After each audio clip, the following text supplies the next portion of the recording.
Hierdie boodskap na toe gebring deur Skatte in die Hemel. Gaan sluit graag by ons Facebookgroep aan vandag.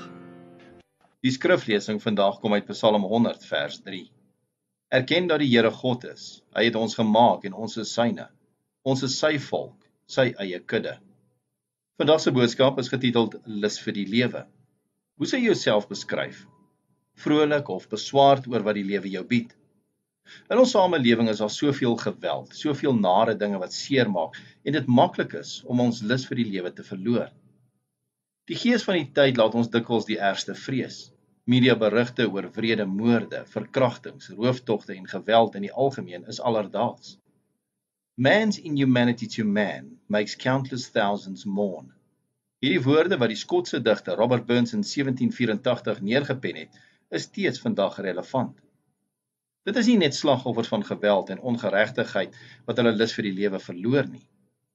Soms kan ware of denkbeeldige probleme met vriende, familie of kollegas ons verhoudings met hulle versuur. Die oortuiging dat ons te nagekom is, kan soms 'n negatiewe impak op alle terreine van ons lewens uitoefen. Om te keer dat ons nie in 'n diep depressie verval nie, moet ons hierdie selfvernietigende houding oorkom. Die Bybel vertel ons presies hoe om dit reg te kry. En ek haal weer aan Psalm 100 vers 3. Daar staan, erken dat die Here God is. Hy het ons gemaak en ons is syne. Ons is sy volk, sy eie kudde. Daar's geen rede om verbitterd deur die lewe te gaan nie.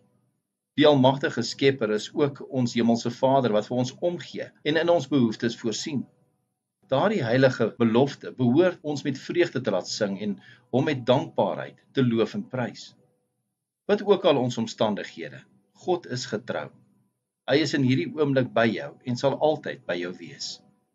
Kom ons bid saam. Ons hemelse Vader, U het die hemel en die aarde gemaak en ons na U beeld geskep. Help ons om deur U Heilige Gees altyd U hand in al die omstandighede raak te sien.